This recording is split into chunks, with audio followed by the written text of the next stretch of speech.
सलामुअलैकुम वरहमतुल्लाहि वबरकातुहू। फ़हमुल Quran course class 93 में आप सबको खुशामदीद है। अहलन व सहलन मरहबा। आज का हमारा लेसन है सूरह अल अनफाल, आयत 41 से आयत 60 तक।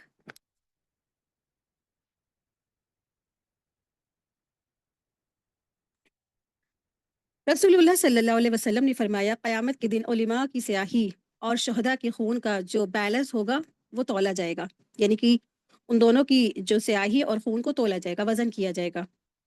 और जब उलिमा की स्याही शहदा के खून से क्या हो जाएगी, वो भारी हो जाएगी। यानी आलिम की जो स्याही है, जो उसने इल्म हासिल करने और लोगों को इल्म पहुंचाने के लिए वो जो कलम की जो स्याही इस्तेमाल की होगी ना, इंक, तो वो क्या हो जाएगा, शहीद के खून से क्या हो जाएगा, वो भारी हो जाएगी। तो उलिमा कैसे बनते हैं, इल्म हासिल करके, है ना। इल्म को हासिल करने के बाद ही तो इंसान आलिम बनता है। तो इससे क्या पता चलता है, इल्म इल्म हासिल करने वालों की फ़ज़ीलत पता चलती है।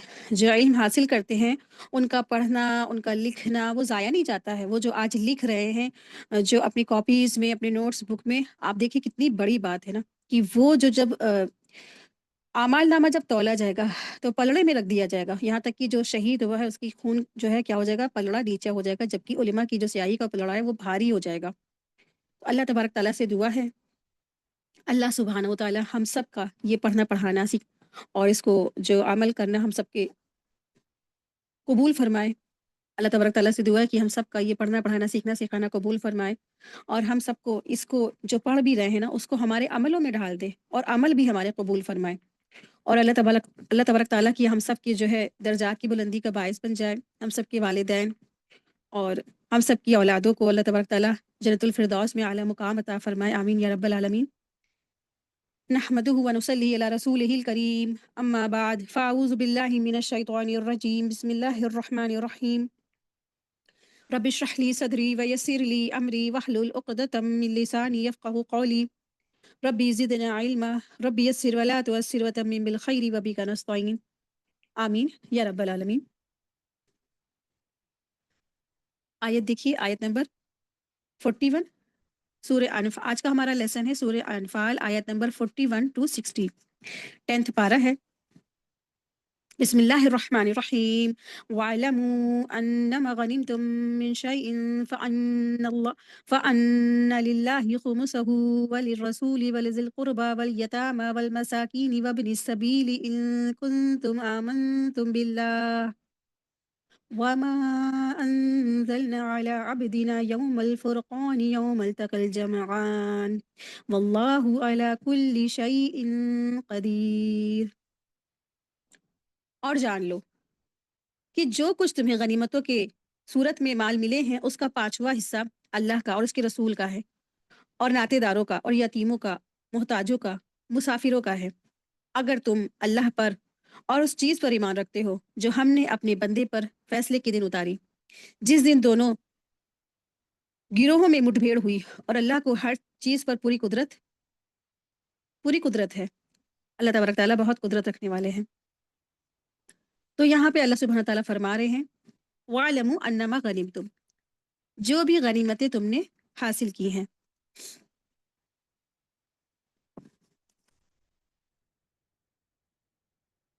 जब मुसलमान काफिरों पर गालिब हुए, और जंग जो है कैसे हुई, कि इंसान जो काफिर है और मुसलमान जब आपस में लड़ते हैं, और फिर क्या होता है, फिर जंग होती है ना। तो जंग जब जो है बिना जंग के हो, तो क्या है, दरअसल मुसलमानों के हाथ में आ जाती है, तो फिर उसे क्या कहते हैं, माले गनीमत कहते हैं। यानी जब मुसलमान काफिर पर जब गालिब हो जाते हैं, जब जंग होती है, या जंग हो या बिना जंग के, दो तरह से मुसलमानों के पास में माल हाथ आ जाता है, ठीक है। दो तरह से मुसलमानों के पास माल आ जाता है, पहला माल गनीमत और दूसरा माल फ़ई। यानी जब काफिर क्या हो जाते हैं, मुसलमान उनके ऊपर मगलूब हो जाते हैं, ठीक है, गालिब आ जाते हैं मुसलमान किस पर, काफिरों पर। फिर या जंग हो या बिना जंग हो, यानी जब जंग होती है, बड़ी सी जंग हुई थी, जो जंग बदर हुई थी, मैदान में मुठभेड़ हुई थी, तो वहां से उनको माल गनीमत मिला, ठीक है। और दूसरा एक और माल भी होता है, जब वो मगलूब होते हैं और क्या करते हैं, कि हम सबमिशन वो कर देते कि हम अपना जो है ना, हम ہار مانتے ہیں اور آپ کیا ہیں، آپ جو جو چاہیے وہ لے لیں اور ہم کیا کرتے ہیں، ہم جو ہے چلے جاتے ہیں، یا ہم آپ کے جو کہیں گے وہ کریں گے، اس طرح سے وہ سرنڈر کر دیتے ہیں اپوزیشن کافر. تو پھر ان سے جو بنا جنگ کے جو مال حاصل ہوتا ہے اسے مال فائی کہتے ہیں. تو اللہ تبارک تعالیٰ فرما رہے ہیں وَاعْلَمُوا أَنَّمَا غَنِمْتُم مِّن شَيْءٍ، جان لو کہ تم جس قسم کی جو سے جس قسم کی جو کچھ تمہیں غنیمت حاصل ہوئی ہے، یعنی کہ جو کچھ تمہیں غنیمتیں حاصل ہوئی ہے نا، اس کے بارے میں تم جان لو. تو یہاں اس آیت میں سورہ انفال کی وہی آیت جو آیت نمبر 1 کا یہاں پر جواب دیا گیا ہے مال غنیمت کی تقسیم کے بارے میں. وہاں آیت کیا نازل ہوئی تھی کہ اللہ سبحانہ تعالیٰ نے فرمایا تھا کہ جو ہے نا، جو بھی تم نے غنیمت حاصل کی ہے نا، اس وقت کیونکہ کوئی خاص حکم نہیں آیا تھا، تو اللہ تبارک تعالیٰ نے فرمایا تھا کہ یہ لوگ آپ سے غنیمتوں کا حکم دریافت کرتے ہیں، آپ اسے فرما دیجیے یہ تو غنیمتیں اللہ کی ہیں اور رسول کی ہیں. ٹھیک ہے، کیونکہ خاص واضح حکم نہیں تھا، پہلی پہل جنگ ہوئی تھی، جنگ کے بارے میں کوئی اصول نہیں تھا جنگ کے بارے میں. اس کے بعد جو مال غنیمت ملا تو اس کا کیا کرنا ہے، کتنے حصے لگنے ہیں، سب کیا تھا، انون تھا، کیونکہ شریعت بدلی تھی، نئے نئے احکام نازل ہو رہے تھے. اور جب نئے نئے احکام نازل ہو رہے تھے تو اللہ سبحانہ تعالیٰ نے اس وقت ان سے کہا کہ ان سے کہہ دیجیے کہ جو مال غنیمت ہے اللہ کا اور اس کے رسول کا ہے. پھر یہاں اللہ سبحانہ تعالیٰ نے اس غنیمت کے مال کو، اس غنیمت کے جو مال ہے اس کو ڈیوائڈ کر دیا، بانٹ دیا. کتنے حصوں میں؟ 5 حصوں میں. اس کی تفسیر ہم لوگ پڑھیں گے ابھی. ابھی غنیمت کے بارے میں دیکھ لیتے ہیں. تو مال غنیمت سے جو مراد ہے وہ مال ہے جو کافروں سے لڑائی کرنے پر اور فتح حاصل ہونے پر حاصل ہوتا ہے. ٹھیک ہے، اس کو نوٹ کر لیجیے آپ لوگ، امپورٹنٹ چیز ہے. اور یہاں الفاظ بھی آیا انما غنیمتم، غنیمتم سے مراد ہے جو تم نے غنیمتیں حاصل کی ہیں. تو مال غنیمت سے مراد وہ مال ہے جو کافروں پر لڑائی میں فتح اور غلبہ حاصل ہونے کے بعد انسان کو حاصل ہوتا ہے، مسلمانوں کو حاصل ہوتا ہے. اب دراصل یہ جو مال غنیمت تھا پہلے کی امتوں کے لیے، یہ جو ہے طریقہ جو تھا کہ جنگ ہونے کے بعد کافروں سے جو حاصل کرنے والا جو مال تھا نا، تو ایک جو ہے جگہ ڈھیر کر دیا جاتا تھا، پھر آسمان سے آگ آتی تھی اور اسے جلا کر راکھ کر دیتی تھی. لیکن امت مسلمہ کے لیے یہ مال غنیمت اللہ تبارک تعالیٰ نے حلال کر دیا. اور جو مال، اب مال فے کے بارے میں بتایا جا رہا ہے کہ اب جو مال فے ہے نا، اس کے بارے میں کیا، اسے کسے کہتے ہیں، مال فے کیا ہوتا ہے؟ مال فے وہ ہے جو بغیر کسی لڑائی کے صلح کے ذریعے جو ہے مسلمانوں کو ہاتھ لگ جائے، اسے مال فے کہتے ہیں. ٹھیک ہے، مال فے وہ مال جو بغیر لڑائی کے مسلمانوں کو صلح کے ذریعے یا جزیہ کے صورت میں یا خروج کے وصول کے ذریعے سے مل جائے مسلمانوں کو، اسے مال فے کہتے ہیں. شارٹ میں لکھ لیجیے، مال فے وہ ہوتا ہے جو مسلمانوں کو بغیر لڑائی کے حاصل ہو جاتا ہے صلح کے ذریعے سے. ٹھیک ہے، اور اسے فی شیئن بھی کہا جاتا ہے. ٹھیک ہے، من شیئن سے مراد کیا ہے؟ من شیء سے مراد جو کچھ بھی ہو. یہاں الفاظ میں آیا ہے من شیء، انما غنیمتم من شیء، تو من شیء سے مراد جو کچھ بھی، یعنی تھوڑا ہاتھ لگا ہو یا زیادہ ہاتھ لگا ہو، قیمتی ہاتھ لگا ہو یا معمولی، سب کو جمع کر کے اس کی تقسیم اور ضرورت کے حساب سے کی جائے گی. ٹھیک ہے، اور کسی سپاہی کو اس میں سے کوئی بھی چیز تقسیم پہلے سے نہیں کر دینی ہے. ٹھیک ہے، کسی بھی سپاہی کو اس میں سے کوئی بھی چیز، مطلب کہ 5 جب حصے ہو جائیں گے اس کے بعد ان کو دیا جائے گا. 5 حصے اگر نہیں لگے ہیں تو کسی سپاہی کو اس میں سے اپنے پاس رکھنے کی ضرورت نہیں، یعنی کہ امانت میں خیانت کرنے کی کسی کو ضرورت نہیں ہے. اگر مال غنیمت آ گیا اور کہیں ڈھیر ہے، اس میں سے اگر کوئی سپاہی لے لیتا ہے تو یہ کیا ہے، دراصل اس کے لیے امانت میں خیانت کرنا ہے. فَأَنَّ لِلَّهِ خُمُسَهُ لِلرَّسُولِ، ان میں سے 5واں حصہ تو اللہ تعالیٰ کا ہے اور رسول کا ہے، قرابت داروں کا اور یتیموں کا، مسکینوں کا. تو یہاں پہ جو الفاظ کہی جا رہا ہے فَأَنَّ لِلَّهِ خُمُسَهُ، تو جو اس میں سے 5واں حصہ ہے تو اللہ کا، اس کے رسول کا. تو اللہ کا لفظ تو بطور کیا ہے، تبرک ہے، برکت کے لیے ہے. اور اس لیے کہ ہر چیز تو اللہ تعالیٰ ہی اس کا مالک ہے نا، اسی کا حکم ہر جگہ چلتا ہے. تو مراد اللہ اور اس کے رسول سے کے حصے میں ایک ہی ہے. ٹھیک ہے، اللہ اور اس کے رسول سے مراد کیا ہے، ایک ہی ہے، یعنی رسول اللہ صلی اللہ علیہ وسلم کو ہی دیا جائے گا. یعنی سارے مال غنیمت کے 5 حصے کر دیے جائیں گے، 5 حصوں میں ڈیوائڈ کر دیا جائے گا.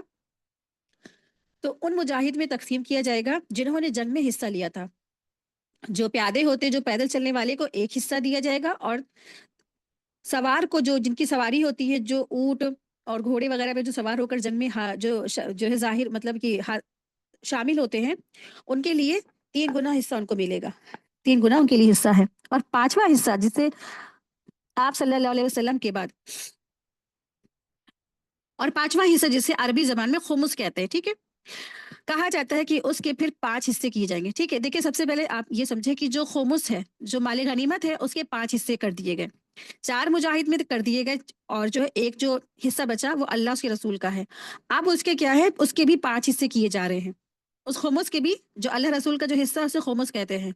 ठीक है, उस खुमुस के भी 5 हिस्से किए जाएंगे।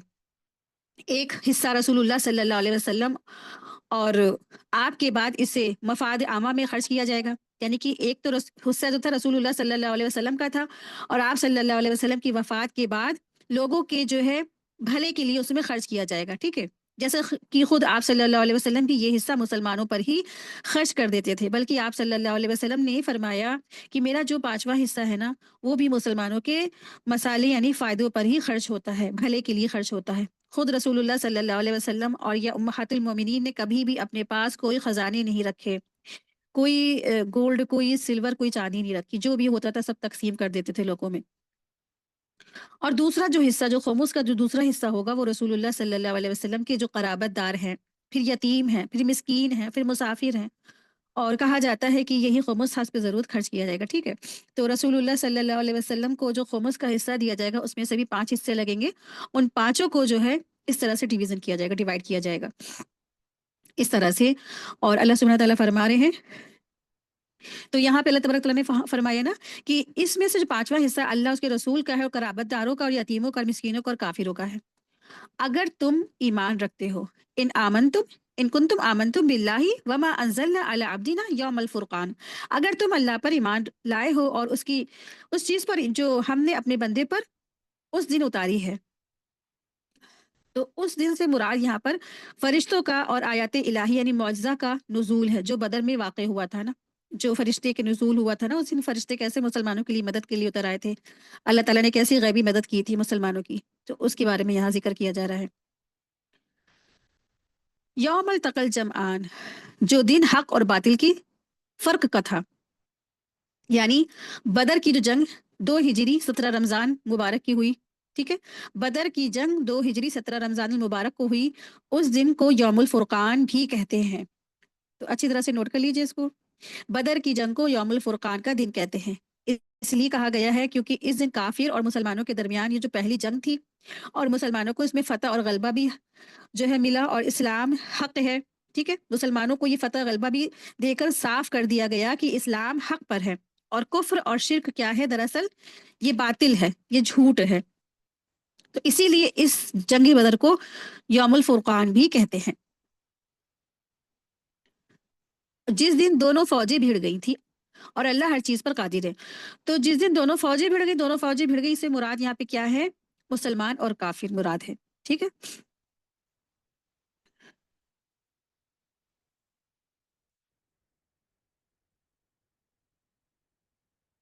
चले आयत नंबर 2 देखिए।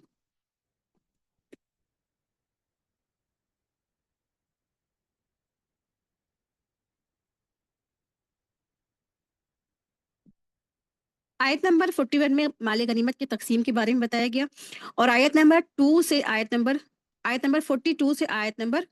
44 तक बदर का जो जंग है ना, अल्लाह ताला की तरफ से ये तय था, ये बताया गया है। ठीक है, तो जंग बदर का जो ये वाकया है, ये जंग बदर का जो होना है, ये किसकी तरफ से था, ये अल्लाह सुब्हानहू तआला की तरफ से तय था, यहाँ पे ये बताया गया। आयत नंबर 42 देखें।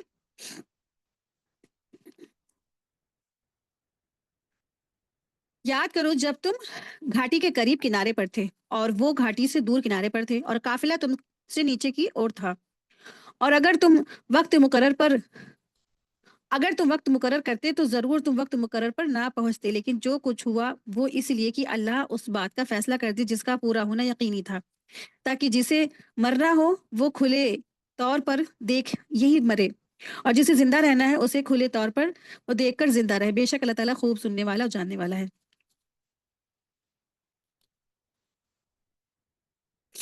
इज अंतम बिल उदवती दुनिया, तो यहाँ अल्लाह सुब्हानहू तआला फरमा रहे हैं कि जब तुम करीब वाले किनारे पर थे, करीब वाले किनारे से मुराद वो किनारा है जो मदीना शहर के करीब था। ठीक है, क्योंकि मुसलमान कहाँ थे उस वक्त जब ये जंगी बदर पेश आई वाकया, वो लोग मदीना पे थे, तो मदीना के जो करीब का जो वाकया है उसे बिल उदवती दुनिया कहा गया है।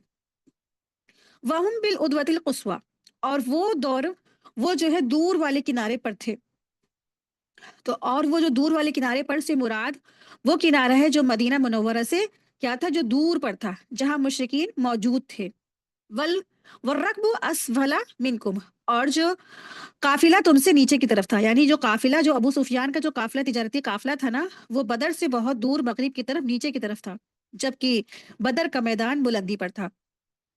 تو اللہ تبارک تعالیٰ فرماتے ہیں کہ میں نے دونوں جماعتوں کو بغیر کسی پیشگی اور وعدے وعید کے میدان میں بدر میں اکٹھا کر دیا. یعنی کہ دونوں کا ہی ارادہ نہیں تھا کہ ہم جنگ کے لیے نکل رہے ہیں. اور یہ تو دراصل کس کی پلاننگ تھی؟ یہ اللہ کی پلاننگ تھی. اللہ تبارک تعالیٰ نے دونوں جماعتوں کو جنگ بدر کے میدان میں اکٹھا کر دیا، اس لیے کہ اگر جنگ کے لیے نا کسی دن اور تاریخ کا اعلان بھی ہوتا تو یہ جو لڑائی کے لیے نا دونوں جمع ہی نہیں ہوتے. اور لیکن کیونکہ اس جنگ کا ہونا اللہ نے لکھ رکھا تھا، اس لیے ایسے اسباب پیدا کر دیے گئے کہ دونوں فریق، دونوں گروہ بدر کے میدان میں بغیر کسی جو ہے پیشگی کے وعدے کے جمع ہو گئے. یوں اللہ تبارک تعالیٰ کی مرضی سے مسلمان کی کافروں کی ایک بڑے لشکر پر مٹبھیڑ ہوئی.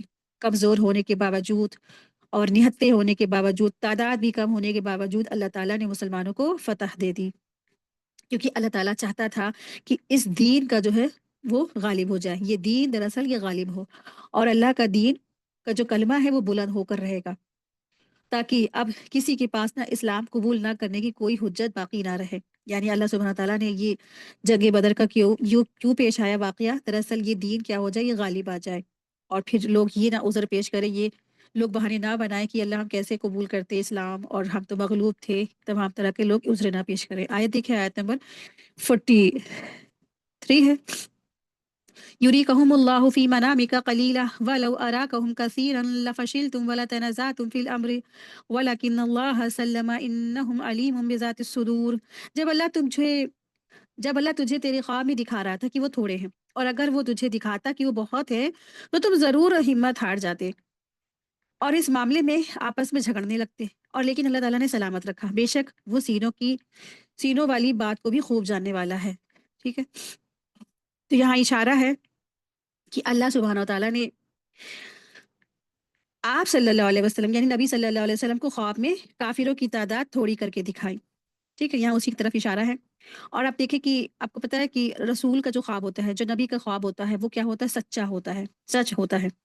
تو اللہ تبارک تعالیٰ نے رسول اللہ صلی اللہ علیہ وسلم کے خواب میں یہ دکھایا کہ کافروں کی تعداد تھوڑی دکھائی گئی ہے. اور وہی تعداد آپ صلی اللہ علیہ وسلم نے صحابہ کرام کے سامنے بیان فرما دی، جس سے ان کے حوصلے بڑھ گئے. اور اگر اس کے اپوزٹ یہ کام ہوتا کہ کافروں کی تعداد زیادہ دکھائی جاتی تو صحابہ میں کیا ہوتی؟ کم ہمتی ہوتی اور ان کے حوصلے پست ہو جاتے اور اختلاف کا بھی اندیشہ ہو جاتا. لیکن اللہ تبارک تعالیٰ نے دونوں باتوں سے ان کو بچا لیا اور ان کی تعداد کو کم کر کے دکھایا. یعنی کہ رسول اللہ صلی اللہ علیہ وسلم کے خواب میں یہ دکھایا گیا کہ جو اپوزیشن ہے، جو کافر ہے نا، جنگ بدر سے پہلے ان کو یہ دکھایا گیا خواب میں کہ ان کی جو تعداد ہے بہت تھوڑی سی ہے، بہت کم لوگ ہیں. تو جب معلوم ہو جاتا ہے کہ تعداد کم ہے تو انسان کی ہمت بڑھ جاتی ہے کہ چلو تھوڑے سے لوگ ہم نپٹ لیں گے. اس طرح سے آیت نمبر 44 دیکھیں.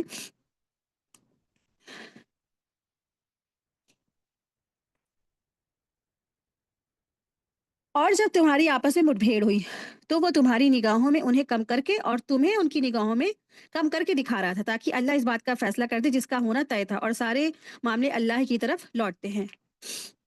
تو جب مقابلے کا وقت آیا اور مٹبھیڑ ہو گئی، یعنی کہ وہ جنگ جو ہے وہ شروع ہو گئی، تو مسلمانوں کی جب آنکھوں میں نا کافروں کو اور کافروں کی آنکھوں میں مسلمانوں کو کم تعداد میں دکھایا گیا، جس کا رزلٹ یہ ہوا کہ مسلمان بہادری سے لڑے اور کافر بھی یہ سمجھ کر لڑے کہ یہ تو تھوڑے سے لوگ ہیں، ان کو ختم کرنا آسان ہے. پھر انجام یہ ہوا کہ کافر ہار گئے اور مسلمان غالب ہوئے، فتح پائی. اللہ تبارک تعالیٰ جو فیصلہ مقرر ہوتا ہے نا، وہ مقدر ہوتا ہے، اسی کے مطابق سب کچھ ہوتا چلا جاتا ہے. حضرت عبداللہ بن مسعود رضی اللہ عنہ کا بیان ہے کہ بدر کے دن مشرکین کی تعداد ہماری آنکھوں میں اس قدر کم ہو گئی تھی کہ میں نے ایک ساتھی سے پوچھا جو میرے پہلو میں تھا کہ تمہارا کیا خیال ہے کہ یہ لوگ کتنے ہوں گے؟ کیا یہ لوگ 70 ہیں کیا؟ تو اس نے جواب دیا کہ میرے خیال میں تو یہ 100 ہیں. اس کے بعد جو ہے نا، پھر ہم نے ایک مشرکین شخص کو قید کر لیا اور اس سے پوچھا تمہاری تعداد کتنی ہے؟ تو اس نے جواب دیا کہ ہماری تعداد 1000 ہے. تب ان کو پتا چلا کہ ان کی جو تعداد تھی 1000 ہے.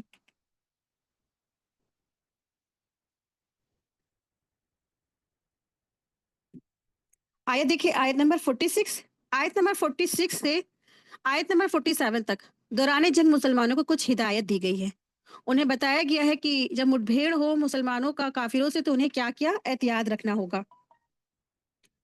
आयत देखते हैं, आयत नंबर 45।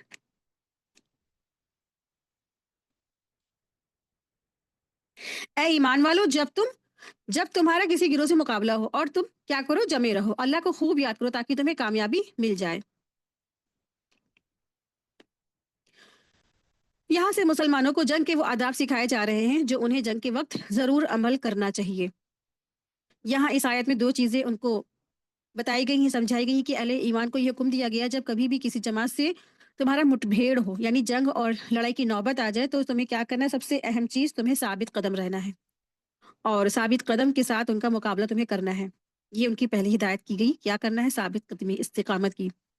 और फिर रसूलुल्लाह सल्लल्लाहु अलैहि वसल्लम ने भी इरशाद फरमाया है कि दुश्मन से मुठभेड़ होने की ना तुम तमन्ना ना करो और अल्लाह से राहत का सवाल करो।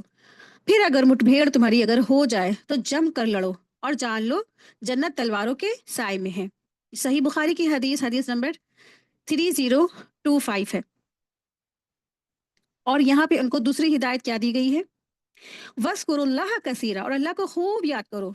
तो यहाँ अल्लाह तबारक ताला ने कहा है कि क्या करो, तुम लोग अल्लाह का जिक्र करो। तो यूँ तो अल्लाह का जिक्र हर वक्त होना चाहिए, लेकिन खास करके जंग के मैदान में उसकी अहमियत और ज़्यादा हो जाती है। अल्लाह ताला से दुआ करना, मदद मांगना, तस्बीह में मशगूल रहना, ये सब अल्लाह का जिक्र है। जिक्र का सवाब बहुत ज़्यादा है। बज़ाहिर जंग की तरफ पूरी मशगूलियत भी हो और फिर अंदर से अल्लाह ताला का जिक्र भी मशगूल हो तो इंसान क्या है, ज़बान पर अल्लाह का जिक्र जारी रखता है। तो यही मोमिन की शान है कि वो अल्लाह का जिक्र कसरत से करे। लअल्लकुम तुफ्लिहून, जम कर लड़ेंगे, साबित कदम रहेंगे, अल्लाह का जिक्र करेंगे तो क्या होगा, कामयाबी होगी, दुनिया और आखिरत में कामयाबी नसीब होगी। आयत नंबर 46 देखें, और अल्लाह ताला उसके रसूल के हुक्म पर चलो और आपस में झगड़ा ना करो वरना हिम्मत हार बैठोगे और तुम्हारी हवा उखड़ जाएगी। और सब्र से काम लो, बेशक अल्लाह ताला सब्र करने वालों के साथ है। यहाँ आप तीसरी इनको हिदायत दी जा रही है। तीसरी हिदायत क्या है, वातिउल्लाह व रसूलहू, और इताअत करो अल्लाह की और उसके रसूल की। वला तनाज़उ फतफशलू व तज़हब रिहुकुम, और आपस में झगड़ा ना करो वरना बुज़दिल हो जाओगे और तुम्हारी हवा उखड़ जाएगी।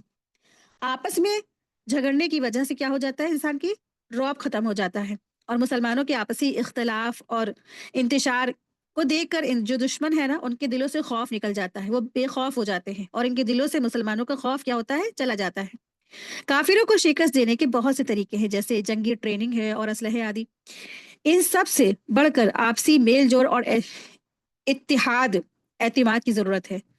ये जिस दिन सारे मुसलमान एक हो गए ना, आप देखिए कि फिर क्या है, ये सबसे बड़ा इंसान के लिए हथियार होगा, मुसलमानों के लिए हथियार होगा ना। आज अफसोस होता है कि आज मुसलमान ही बटा हुआ है, डिवाइड है। तो मुसलमान इसीलिए सब तरफ से उसके ऊपर जिल्लत और क्या है, जवाल इसीलिए आया जब से मुसलमान बट गया है। तो आपसी जो मेल जोल है तो ये इनको क्या करेगा, तो दुश्मन के दिलों पे खौफ डाल देगा, साबित कदमी भी हासिल होगी और फिर क्या होगा, आपस में उनके फूट ना हो। वस्बिरु इन्नल्लाह मअस साबिरीन, और सब्र करो, बिलाशुबह अल्लाह सब्र करने वालों के साथ है। अहले ईमान के लिए सब्र बहुत बड़ी चीज है। इससे बढ़कर क्या फजीलत होगी कि उन्हें अल्लाह ताला का साथ नसीब हो। कि अल्लाह तबारक ताला फरमा क्या रहे हैं, इन्नल्लाह मअस साबिरीन, अल्लाह ताला सब्र करने वालों के साथ है। आयत 47 देखें, और उन लोगों की तरह ना हो जाना जो अपने घरों से इतराते हुए और लोगों को दिखाते हुए निकले थे और लोगों को अल्लाह की राह से रोकते हैं, हालांकि जो कुछ ये करते हैं अल्लाह उसे अपने घेरे में लिए हुए है। तो यहाँ पे मुशरिकीन मक्का की एक आदत के बारे में जिक्र है कि जब ये लोग बदर के मैदान पे गए थे तो इतराते हुए और तकब्बुराना तरह से ये लोग गए थे। उसके बारे में यहाँ बताया गया है कि मुशरिकीन मक्का है ना, जब जंग जंग के मैदान में गए, बदर के मैदान के लिए रवाना हुए, बहुत फख्र से, बहुत तकब्बुर के साथ गए, यहाँ तक कि उनके साथ ना नाचने गाने वाली यहाँ औरतें भी थीं, शराब के प्याले चल रहे थे और बहुत सारा खाना पीना, डेगे लंगर वगैरह सब ले करके चले थे, जैसे लग रहा किसी पिकनिक पे जा रहे हैं। तो इतराते हुए, अटलाते हुए, तकब्बुराने अंदाज में। तो अल्लाह तबारक तआला उसी का जिक्र कर रही है, वला तकूनु कल्लज़ीना खरजू मिन दियारिहिम, क्या तुमने नहीं देखा उन लोगों की तरफ जो निकले थे अपने घरों से, बतरन, इतराते हुए, वरियान अन्नासी, और दिखावा करते हुए लोगों को, वयसुद्दून अन सबीलिल्लाह, और वो रोकते थे अल्लाह ताला के रास्ते से लोगों को, यानी कि अल्लाह के रास्ते से रोकना क्या है, यानी कि वो तौहीद पर लोगों को आने नहीं देते थे, इस्लाम लोगों को लाने नहीं देते थे, मक्का में आप सल्लल्लाहु अलैहि वसल्लम को नमाज नहीं पढ़ने देते थे, इबादत नहीं करने देते थे। इस तरह से वो अल्लाह के रास्ते से ये लोग रोकते थे। वल्लाहु बिमा यामलूना मुहीत, और अल्लाह ताला तो उनको खूब घेरे हुए है। किस तरह से घिरे हुए हैं कि जब जंग बदर हुई, इनके 70 जो लोग हैं मारे गए, 70 लोगों को कैद कर लिया गया। तो इस तरह से अल्लाह तबारक ताला ने इन फसाद करने वालों को, इतराने वालों को अल्लाह तबारक ताला ने घेराव कर लिया।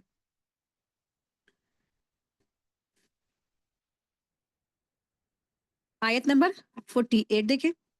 और जब शैतान ने उनके आमाल उनके लिए सुंदर बना दिए, खूबसूरत बना दिए, और कहा कि आज के दिन लोगों में से कोई तुम पर गालिब नहीं हो सकता है और मैं तुम्हारे साथ हूँ। लेकिन जब दोनों गिरोह आमने सामने हुए तो वो उल्टे पांव फिर गया और कहने लगा, मेरा तुमसे कोई भी रिश्ता नहीं है और मैं तो ऐसी चीजें देख रहा हूँ जो तुम नहीं देख सकते। मैं तो अल्लाह से डरता हूँ और अल्लाह सख्त अजाब देने वाला है।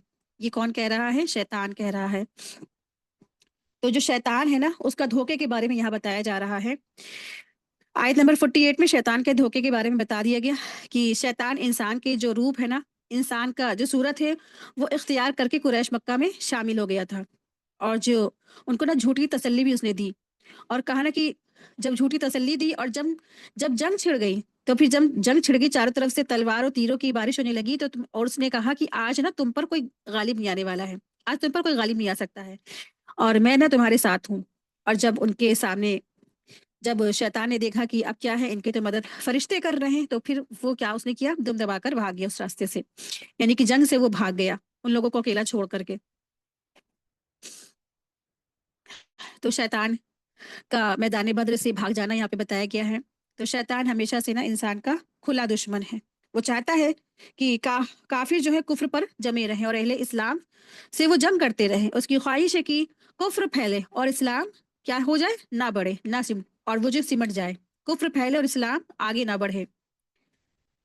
जब जंगी बदर का दिन था तो इबलीस सुराका बिन मालिक की सूरत में पहुंच गया। ठीक है, नाम याद करिए इसका, अच्छे से नोट कर लीजिए कहीं, तो इम्पॉर्टेंट है ये।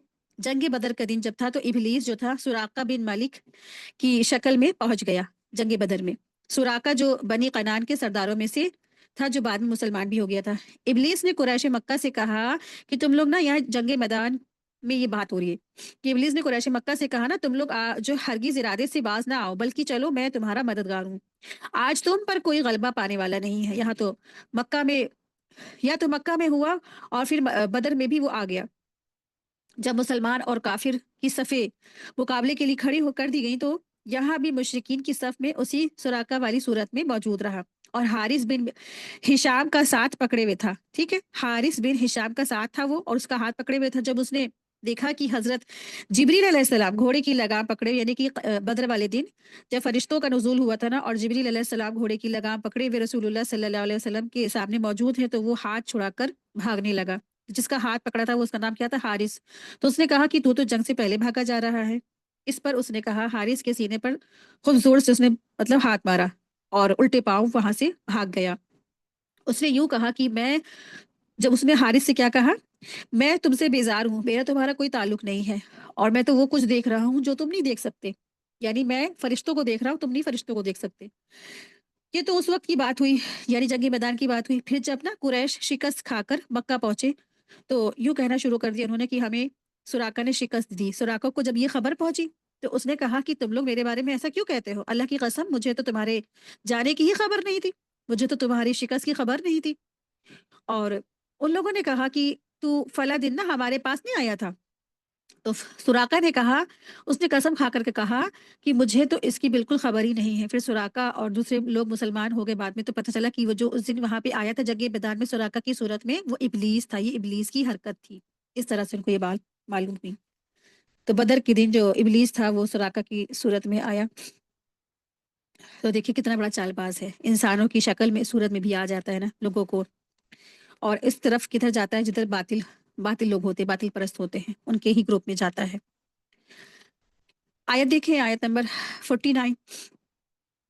जब मुनाफिक और वो लोग जिनके दिलों में रोग है, वो कह रहे थे कि उन लोगों को कि, तो उनके धर्म ने धोखे में डाल दिया उनके। और जो शख्स अल्लाह पर भरोसा रखता है, यकीन रखता है, तो बेशक अल्लाह बहुत गालिब और हिकमत वाला है।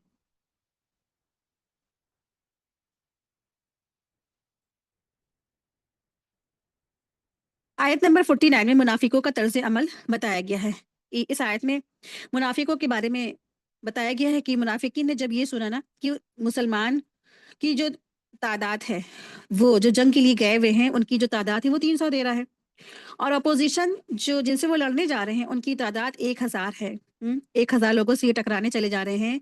तो इसी का वो आर्ग्यूमेंट करने लगे, कमिटमेंट करने लगे, कमेंट करने लगे और ताने देने लगे मुसलमानों को, और कहने लगे ये तो पागल हो गए हैं, और उन्हें उनके दीन ने तो क्या कर दिया, दीवाना कर दिया है। ये लोग ऐसे मुसलमान जो हैं ये बिल्कुल कुछ ना देखते हैं, ना सही गलत समझते हैं, और ये क्या करते हैं, बस इनके रसूल ने कहा बस ये निकल खड़े होते हैं। मुनाफिकीन दरअसल आस्तीन का खंजर थे। मुसलमानों में अपने आप को शुमार भी वो करते थे, लेकिन दरअसल वो अंदर से क्या थे, वो काफिर थे। उनका काम ये था कि इस्लाम को नुकसान पहुंचाए, मुसलमानों पर वो तंज करे, कमेंट करे। और उनकी इन्हीं बातों में से एक बात ये भी थी कि जब सहाबा रज़ी अल्लाह अन्हुम थोड़ी सी तादाद में होते तो अपने अपने से 3 गुना तादाद से जंग करने के लिए तैयार जब वो हो गए, तो उन लोगों ने कहा कि अपने दीन पर क्या हो गए, इन्हें बड़ा गुरूर है, ये समझते हैं कि हम चूंकि हक पर इसलिए वो गालिब होकर रहेंगे। अपने इस घमंड की वजह से वो ये नहीं देखते कि हम किससे भिड़ रहे हैं, इतने सारे लोगों से भिड़ रहे हैं, हम 313 है और ये किससे भिड़ रहे हैं, 1000 लोगों से भिड़ रहे हैं। तो अल्लाह तबारक ताला ने उन्हीं के इस आयत में जवाब दिया है, उनकी इन बातों का जवाब दिया है कि जो शख्स अल्लाह पर भरोसा करता है ना, तो बिला शुबा अल्लाह ही गालिब होने वाला है। ठीक है। वल्लजीना फी कुलूबिहिम मरदुन, यहाँ पे इससे मुराद दरअसल क्या है, मुनाफिकीन है।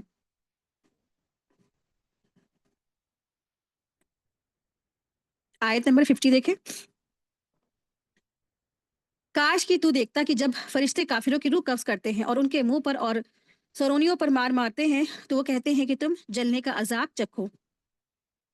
तो यहाँ आयत नंबर 50 में बताया गया है, आयत नंबर 52 तक की यही बताया गया है कि जो काफिर होते हैं, जब उनकी रूह कब्ज की जाती है, तो जब रूह कब्ज करने वाले फरिश्ते आते हैं उनकी जान निकालने, तो उनके मुंहों पर, उनकी पीठों पर मार मारते हैं, ज़र्ब लगाते हैं और डांटते हुए कहते हैं, ये बदला है तुम्हारे जुर्म का जो तुम किया करते थे। तो जो ये आयत है ना, वो हर काफिर और मुशरिक इसमें शामिल है। ये आयत दरअसल आम है, इसका हुक्म आम है। मतलब ये है कि जब मौत का वक्त आता है ना, फरिश्ते उनके मुंहों पर और पुश्तों पर ज़र्ब लगाते हैं, मार मारते हैं, कोड़े मारते हैं। जिस तरह ना सूरह अनाम में भी हम पढ़ा है हमने, वल मलाइकतु बासितु अयदीहिम, आयत नंबर 93। फरिश्ते उनको मारने के लिए हाथ दराज करते हैं, और बास के नजदीक फरिश्तों की ये मार दरअसल कयामत वाले दिन जहन्नुमी की तरफ ले जाते हुए भी होगी, और जहाँ पे वो झोंक दिए जाएंगे और उनसे कहा जाएगा कि तुम अब ना जलने का मजा चखो, अजाब का मजा चखो। आयत नंबर 51। ये बात सबब उनके कामों का है जो तुम्हारे हाथों ने पहले ही भेज रखा था। बेशक अल्लाह ताला अपने बंदों पर जुल्म करने वाला नहीं है।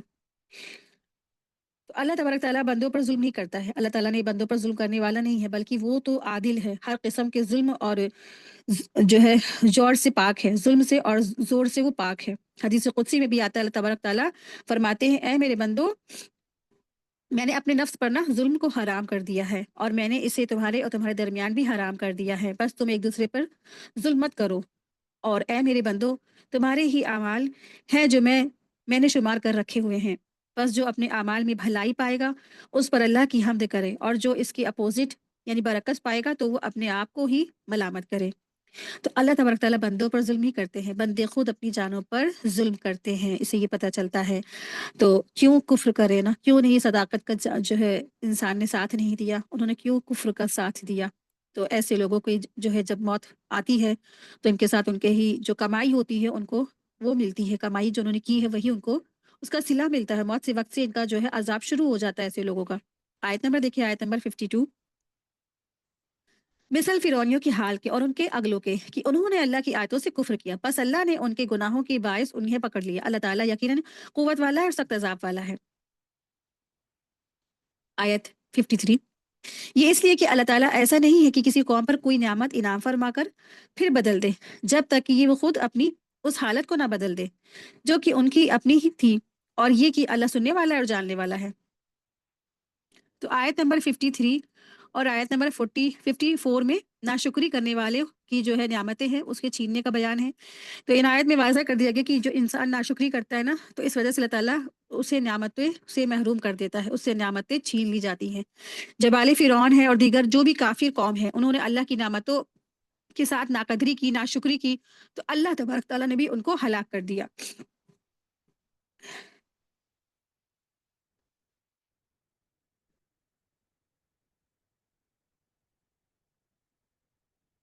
अल्लाह सुब्हानहू व तआला यहाँ जो फरमा रहे हैं, किसी कौम पर कोई नेमत इनाम फरमाकर फिर बदल दे, जब तक वो खुद अपनी इस हालत को ना बदल दे। तो इससे मुराद मतलब ये है कि जब तक कोई भी कौम कुफरानी नेमत का रास्ता इख्तियार करके और अल्लाह ताला के अहकाम से मुंह मोड़ करके अपने हाल को, अखलाक को नहीं बदल लेती है, ठीक है, तो अल्लाह ताला भी उस पर अपनी नेमतों को दरवाज़ा को बंद कर देता है।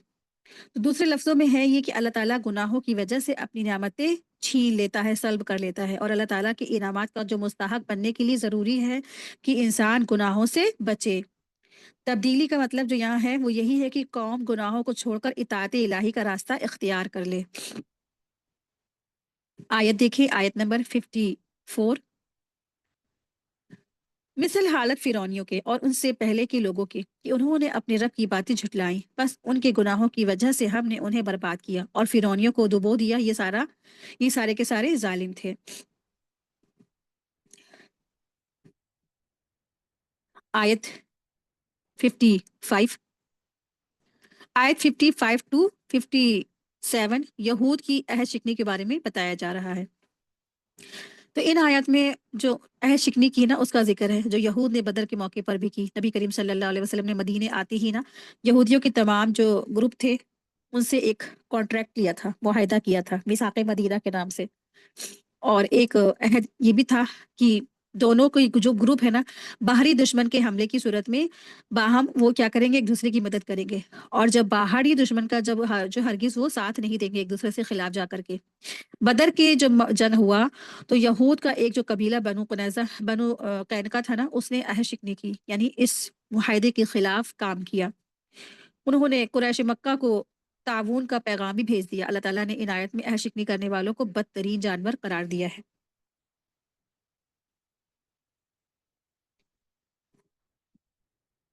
आयत देखिए, आयत नंबर 55। तमाम जानदारों से बदतर अल्लाह के नज़दीक वो है जो कुफ्र करे फिर वो ईमान ना लाए। यानी काफिरों का जो ताल्लुक है इंसानों से वो है ही नहीं, वो काफिरों का जो कुफ्र करके वो जानवर बल्कि जानवर से भी ज्यादा बदतर जानवर बन गए हैं। आयत नंबर 56। जिनसे आपने अहद पैमान कर लिया फिर भी वो अपने अहद पैमान को हर मर्तबा तोड़ देते हैं और बिल्कुल परहेज नहीं करते हैं। तो ये वही मुआहदे की बात हो रही है जो भी आप लोगों को बताया कि मिसाके मदीना के नाम से उनका जो मुआहदा था, उनका कॉन्ट्रैक्ट था आप वसल्लम के साथ में, लेकिन उन्होंने इस मुआहदे के अपोजिट काम करके उन्होंने कुफार मक्का का साथ दिया। आयत नंबर 57 देखें। बस जब कभी तो लड़ाई में उन पर वो गालिब आ जाने बस जब कभी तो लड़ाई में उन पर गालिब आ जाए, उन्हें ऐसी मार मार के उनके पिछले भी भाग खड़े हों, हो सकता है कि वो इबरत हासिल करें। आयत 58 देखें। अगर तुझे किसी कौम की खैरत का डर हो तो बराबरी की हालत में उनका अहदनामा तोड़ दे।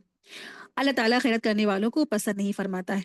तो इस आयत में, आयत नंबर 58 में अहद याफ्ता जो ग्रुप है उसके खिलाफ कार्रवाई ना की जाए। यानी इस आयत में मुसलमानों को हिदायत दी गई है कि अगर किसी ग्रुप से अहद कर रखा है तो उसका जो है पास किया जाए, यानी उसको पूरा किया जाए। अगर उस ग्रुप की तरफ से कोई जो है ना अहद शिकनी करता है, यानी कि मुआहिदा तोड़ देता है, तो तुम भी क्या करो, अहद को तोड़ने का ऐलान कर दो। और इसके बाद ना उस ग्रुप के खिलाफ अहद शिकनी की वजह से कार्रवाई भी की जा सकती है। तो यहाँ पे यही हुक्म दिया जा रहा है।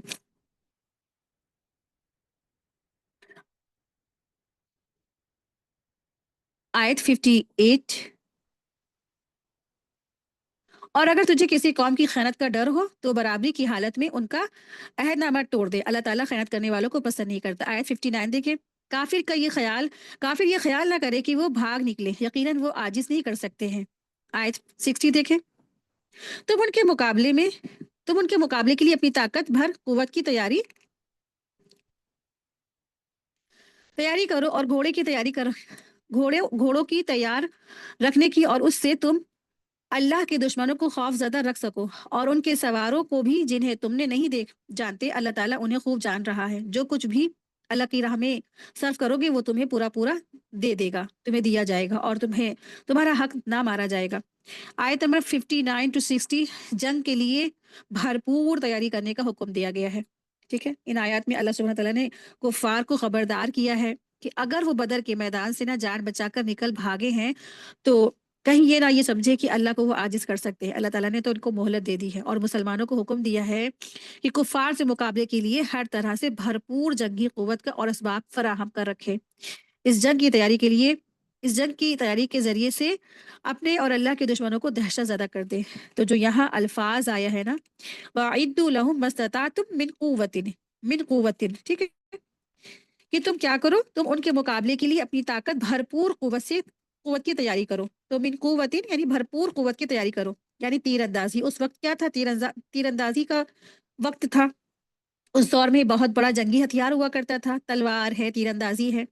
ये निहायत अहम उस वक्त फन थे उसके, जंग के। जिस तरह जो घोड़े हैं जंग के लिए वो तैयार किए जाते थे उस वक्त जंगी घोड़े भी तैयार किए जाते थे, तलवारें और जो तीर है, भाले, ये सब तैयार किया जाता था। लेकिन अब ना तीरंदाजी और घोड़े वगैरह ये सब जंगी अहमियत क्या है, अब नहीं बाकी रही है। वाइद्दु लहुम मस्ततातुम के तहत आजकल के जो जंगी हथियार है ना, मसलन मिसाइल है, टैंक है, बॉम्ब है, या जंगी जहाज वगैरह है, तो इस तरह से वो तैयारी करने की जरूरत की गई है। तो आप देखें कि अगर मिसाल हमारे सामने हालात हाजिर आप देखें, फिलिस्तीन जो आज इतना निहायत कमजोर है, अगर सारे मुसलमान एक होकर के ना एकजुट हो जाते और ये सारे के सारे जंगी जो सामान है ना इस्तेमाल करते, तो फिर क्या इजराइल इतनी छोटी सी जो मुल्क है वो बाकी रहता ना? नहीं बाकी रहता। आज मुसलमानों में फूट है, सब अपनी अपनी जमीन और अपने अपने बारे में सोच रहे हैं, अपने अपने मुल्क के बारे में सोच रहे हैं। इस कोई भी दीन के बारे में नहीं सोच रहा है। वो मुसलमान ऐसे उनका खालिस ईमान कि वो अल्लाह के घर के लिए पुराना जो बैतुल्ला के से पहले का जो खाने काबला किबला अव्वल उसको बोला जाता है, उसके लिए वो अपनी जानें कुर्बान कर रहे हैं। लाखों लाख इंसान अपने आप को कुर्बान कर रहा है उसकी हिफाजत के लिए। लेकिन बाकी जो मुसलमान जो इस्लामिक कंट्री है इस पे वो लोग बिल्कुल ध्यान नहीं दे रहे, बस खाली कह रहे हैं, अमल नहीं कर रहे हैं। और मुसलमानों ने जो है ना इस तरह से जंगी अपने आप को तैयार नहीं कर रखा है ना, इसलिए इसी वजह से आप देखें कि सबसे बड़ा जो इस वक्त जो सबसे बड़ी जो जिसे कहते हैं ना पावर ऑफ जंग, जिसके पास बहुत ज्यादा पावर है जंग का, तो वो अमेरिका है, चाइना है। ये सब बड़े बड़े देश इन्होंने अपने आप को तैयार कर रखा है। आप देखिए कि चाहिए था कि मुसलमानों को तैयारी करनी चाहिए थी, लेकिन तैयार कौन है? ये बड़े बड़े गैर मुस्लिम कंट्री है। तो मुसलमानों से तो अल्लाह सुब्हानहू तआला ने पहले ही से कह दिया कि तुम भी क्या करो, काफिरों के मुकाबले के लिए तुम भी अपनी कुव्वत से अपने आप की तैयारी कर रखो। तो यहाँ पे मुराद दरअसल जो मिर्रबातिल खैली है ना, तो तुम अपनी तैयारी घोड़ों के जरिए से करो, तलवारों के जरिए से करो, और तीरों के जरिए से करो, और ताकि दुश्मन तुमसे खौफ ज्यादा रहे। आज आप देखिए कुरान करीम को कौन पढ़ता है, कौन समझता है? अल्लाह तबारक ताला ने तो एक आर्मी को तैयार करने को कहा है, इसकी एक आर्मी तैयार रहे जो स्टैंड आर्मी हो, जो हर वक्त मुसलमानों के लिए जो है एक जमात खड़ी रहे, तैयार रहे, और मुसलमानों की हिफाजत के लिए वो खड़ा रहे इंसान हर वक्त इस तरह से असलहा लेके वो तैयार रहे, ताकि और मुसलमानों की जानों की हिफाजत हो सके। और मुसलमानों को चाहिए कि वो इस तरह से अपनी हिफाजत करने के लिए तैयार रहे। लेकिन अफसोस है ना कि आज फूट है, फूट होने की वजह से मुसलमानों में आज मुसलमान मुसलमान का साथ नहीं देता है। आज सब अपने मुल्क के बारे में सोच रहे हैं, अपने अपनी अपनी जान में नफसा नफसी का आलम है। अगर होता तो सऊदी अरब ही हमला कर देता। आप देखिए कि कितने सारे मुल्क हैं जो मुसलमान है, सारे मुल्क मिल करके अभी इसराइल को ही खत्म कर देते तो सब क्या होता, सब मामला रफा दफा हो जाता। लेकिन वही है कि उन्होंने कोई कोशिशें नहीं की, और आज इस वजह से इतना मुसलमान मारा जा रहा है। और मुसलमानों ने जब से अपनी ख्वाहिशात दुनिया के पीछे लगाई है ना, और वो कभी इस्लाम के ऊपर नहीं चल रहे, इसीलिए क्या हुआ, ये नतीजा हमारे सामने है। हम घरों में बैठकर जो मारे जा रहे फिलिस्तीन के मुसलमान, उनके लिए बस घरों में बैठ के दुआ तो कर सकते हैं, उनके लिए घरों में बैठ के 1.25 लाख मरतबा कलमा तो पढ़ सकते हैं, उनके लिए जो है कोका कोला और KFC वगैरह जो ब्रांडेड है इसराइल का, वो सबको तो छोड़ सकते हैं। लेकिन ना उनके लिए जो हमें करना चाहिए वो क्यों नहीं कदम उठाते हम?